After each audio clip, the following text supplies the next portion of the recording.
코로나 팬데믹 비대면 시대를 뚫고 나가는 거룩한 저녁 묵상.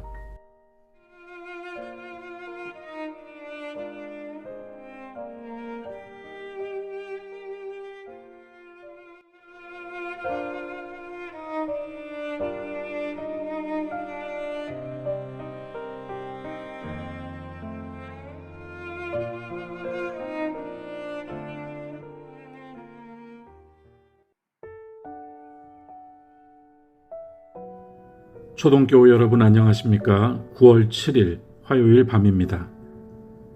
오늘 하루도 참 수고 많으셨습니다. 어제 오후부터 오늘까지 줄곧 내린 비는 가을을 부르는 비였습니다. 하늘에서 땅 위의 모든 생명들을 향하여 가을을 준비하라고 보내는 신호 같았습니다. 그래서 생각했습니다. 사람이 다른 피조물들과 견주어 분명히 다른 하나는 자기 존재에 대하여 질문한다는 것. 철학은 여기서 나는 왜 존재하는가를 묻는 것도 사람이고 대답하는 것도 사람이라는 그 사실의 기초에서 이것을 자의식이라고 부릅니다. 이것이 철학적 인간관이죠. 반면 신학적 인간관은 이 철학적 인간관과 완전히 관점을 달리합니다. 신학적 인간관에서는 하나님께서 질문하시고 사람이 대답한다 라고 말합니다. 그리고 이를 신앙이라고 하죠. 우리는 늘 아담이 하나님께로부터 받았던 최초의 질문, 아담아 너는 지금 어디에 있느냐? 이 물음 앞에 세워집니다. 오늘 먼저 이것을 기억해 두시면 좋겠네요. 철학적 인간관에서는 자의식이라고 말하고 신학적 인간관에서는 신앙이라고 말한다는 것이요. 한편 종일 종로 거리를 적시는 가을비를 바라보다가 들었던 생각은 자의식도 신앙도 없는 땅 위의 생명들은, 저 나무나 풀들은 질문이나 대답이 아니라 자기의 생명으로 그 하나를 가지고 온 존재로 하나님을 찬양하고 있더라는 것입니다. 그것들은 하나님의 말씀을 듣지도 못하고 말하지도 못하지만 하늘에서 내리는 비로 결실과 수확의 계절, 동시에 내어줌과 비움, 내려놓음의 계절을 알아차린다는 말씀이지요. 참으로 하나님은 만물을 지으시고 돌보실 뿐만 아니라 만물 안에서 자기를 나타내시는 생명의 주이시다라고 하는 고백이 절로 나옵니다. 그리고 하나님께서 스스로 사람의 몸을 입고 이 땅에 임하신 것은 그 모든 피조 생명들 가운데 오직 사람에게는 상황과 사건과 역사와 시대가 존재하기 때문이었다. 이렇게 생각했습니다. 하나님은 무엇보다도 자기의 모양과 자신의 속성, 곧 형상을 가지고 태어난 우리들을 위해 우리들의 방식 안으로 들어오신 것입니다. 그것을 죄론이나 구원론까지 굳이 가져갈 필요도 없이 참으로 놀라운 은총이 아닐 수 없다. 이렇게 고백하게 됩니다. 차라리 하나님으로 그대로 계셔도 충분히 경배와 찬미를 받으실 수 있는 분이 한사코 사람이 되어 이 땅 우리들의 역사 안으로 오신 이유는, 그 핵심은 이 사건을 나의 삶과 연결짓고 나의 존재와 이어놓지 않으면, 나의 사건으로 가져오지 못하면 결국 하나님의 자녀라고 하는 이 특별한 하나님의 은총 안에 들어갈 수 없기 때문이죠. 그래요. 그 사건을, 저 십자가의 구원을, 하나님의 은혜를 나의 삶으로 가져오지 못하면, 나의 것이 되게 하지 못하면 우리는 종교인은 될 수 있겠지만 신앙인이 되기까지는 더 많은 시간을 필요로 하게 됩니다. 인간이 자기가 왜 태어났고 또 왜 살고 어디서 왔고 어디로 가는지 물으며 자의식을 가진다고 철학이 말하듯, 신앙인은 자신의 존재를 하나님과 잇고 특별히 십자가에 달리신 하나님, 우리 주 예수 그리스도와 나를 묶어서 다시 나를 바라보고 있는 사람들인 것이죠. 하나님은 그리하실 수 있는 것입니다. 하나님은 바로 나를 위해 75억이 살고 있다고 해도 나를 위해, 나와 함께 하시기 위해, 나의 모든 것을 함께 짊어져 주시기 위해 나의 시간과 경험, 나의 사건과 시대 안으로, 나의 세계 안으로 와주실 수 있는 것입니다. 그것이 은총이고 내 입술로 부르는 할렐루야인 것입니다. 오늘은 하나님의 말씀에 대해서 묵상해 보고자 합니다. 요한계시록 19장 13절부터 16절을 봉독하겠습니다. 또 그가 피 뿌린 옷을 입었는데 그 이름은 하나님의 말씀이라 칭하더라. 하늘에 있는 군대들이 희고 깨끗한 세마포 옷을 입고 백마를 타고 그를 따르더라. 그의 입에서 예리한 검이 나오니 그것으로 만국을 치겠고 친히 그들을 철창으로 다스리며 또 친히 하나님 곧 전능하신 이의 맹렬한 진노의 포도주 틀을 밟겠고 그 옷과 그 다리에 이름을 쓴 것이 있으니 만왕의 왕이요 만주의 주라 하였더라. 아멘. 저는 이 말씀을 읽으면서 짜릿함과 동시에 달콤함을 느꼈습니다. 여러분은 어떠신지요? 우리가 자주 읽는 본문은 아닙니다만, 그리고 우리에게 다소 낯선 표현들이 있습니다만, 사도 요한이 밤모섬에서 본 환상 가운데 그가 부활승천하신 예수님과 하늘의 군대를 바라보고 있는 더없이 신비로운 장면입니다. 우리는 이 본문 말씀에서 그분의 이름이라고 쓰인 몇 가지의 밑줄을 그어야 합니다. 보겠습니다. 그리스도께서 피 뿌린 옷을 입고 계시는데 이것은 분명 십자가의 구속, 앞서 제가 말씀드린 나의 것으로 가져와야 하는, 나의 사건으로 가져와야 하는 주님의 보혈을 의미하는 것이겠죠. 그런데 그때 그분의 이름은 하나님의 말씀이라고 불립니다. 히라보로는 로고스 투테오입니다. 영광스럽지요. 희고 깨끗한 옷을 입고 흰 말을 타고 하늘의 군대 마하나임이 그분의 뒤를 따르고 있습니다. 거기서 주님은 싸우고 계십니다. 주님은 여전히 하나님을 대적하고 하나님을 부인하는 모든 세력들과 싸우고 있습니다. 주님은 곧 하나님께서 집행하실 심판을 진행합니다.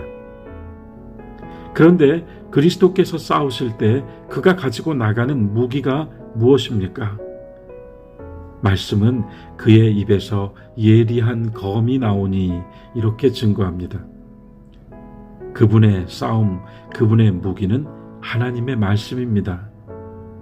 예수 그리스도는 하나님의 말씀으로 싸우십니다. 하나님께서 주권자이시고 질서를 부여하시고 공의로우신 분으로서 그리스도를 통하여 싸우십니다. 저가 만국을 치겠고 친히 그들을 철창으로 다스리며 또 친히 하나님 전능하신 이의 맹렬한 진노로. 제가 여기서 주목한 것은 단지 먼 미래 어느 날 종말의 한 장면이 아닙니다. 여러분, 제가 여러분과 꼭 나누고 싶었던 것은 오늘 우리들의 싸움입니다. 오늘 우리들의 삶 속에 또 우리가 속한 사회의 무질서, 인간의 무지와 반역, 인간의 오만과 불법에 맞서서 주님은 하나님의 말씀으로 상대하고 계신다는 것을 오늘 우리에게 보여주고 계시는 것입니다. 그분의 싸움은 하나님의 말씀을 말씀하시는 것입니다. 제가 지난 주일에 잠깐 해드렸던 이야기를 기억하십니까?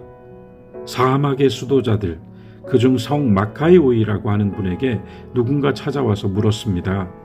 선생님, 우리가 하나님을 사랑한다고 말할 때 어떻게 행하는 것이 하나님을 사랑하는 것입니까?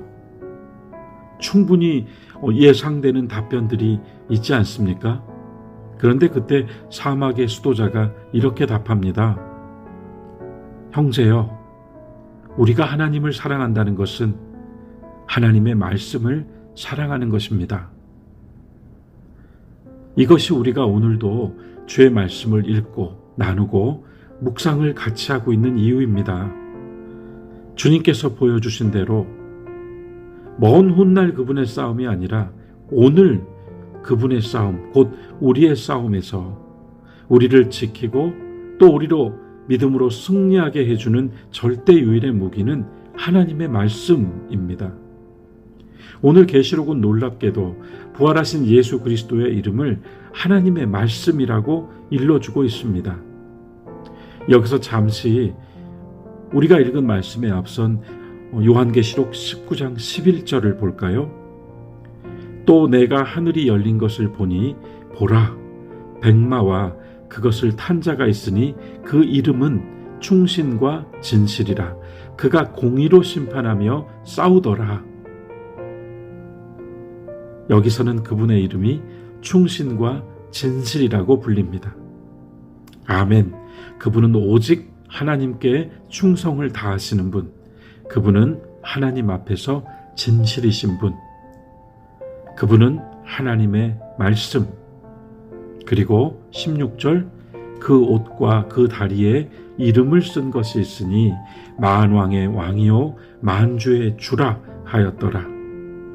그분은 만왕들의 왕이고 모든 주인들의 주이십니다. 나의 왕, 나의 주님이십니다. 도마가 예수님의 창 찔린 옆구리를 만져보고 그 흔적을 만지고 나서 외친 이름도 함께 메아리쳐 들려오는 것 같습니다. 나의 주, 나의 하나님이여. 오늘 우리가 주님을 사랑한다는 것은 말씀이신 주님을 사랑하는 것. 우리가 하나님의 말씀을 읽고 묵상하고 나눌 때 우리는 주님을 생각하고 주님을 나누고 주님을 또한 우리의 깊은 자리로 모셔드리는 것입니다.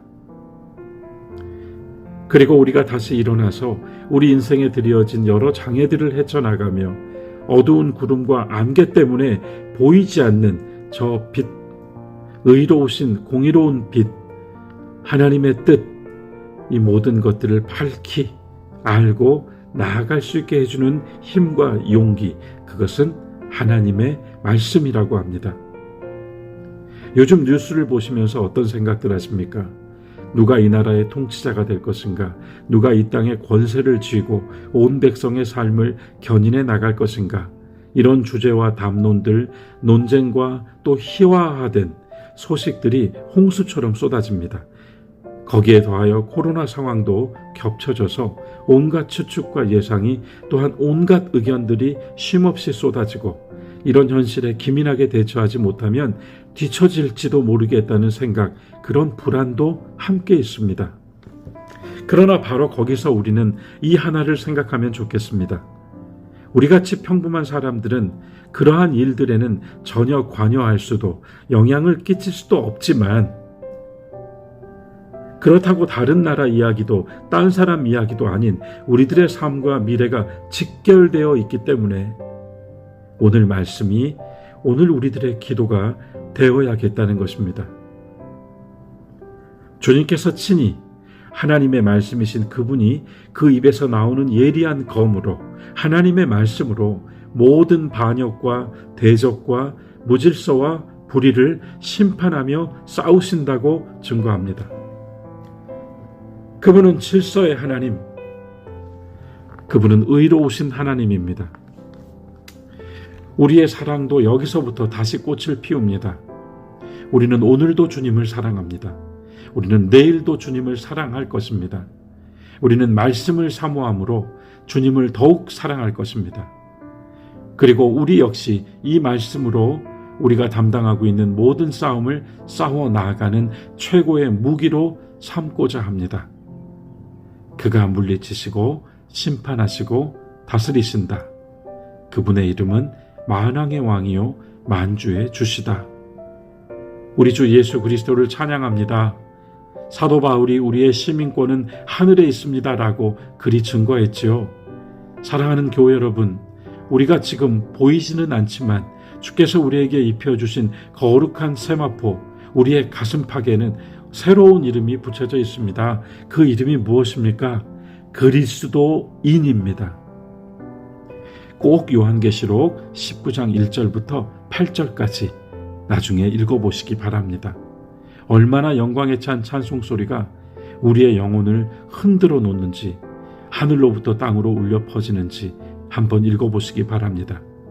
그리스도께서 빛나고 깨끗한 흰 세마포옷을 입도록 하나님께로부터 허락받으셨다고 합니다. 그리고 덧붙입니다. 그분이 입고 계신 옷은 성도들의 옳은 행실이로다. 오늘 밤 우리가 함께 읽은 이 계시록의 말씀을 통하여 그분의 새 이름 하나님의 말씀, 그분의 새 이름 만왕의 왕 만주의 주, 그분의 충성과 그분의 진실로 우리도 하나님의 말씀을 가지고 또 주실 새로운 하루를 믿음으로 싸워 나아가시는, 정말 주께서 새 옷을 입혀주신 그리스도인다운 하루하루를 살아가시는 여러분들과 제가 되면 좋겠습니다. 교회 여러분, 오늘 저녁에도 편안한 휴식이 함께 하시기를, 그리고 주 안에서 평안하십시오.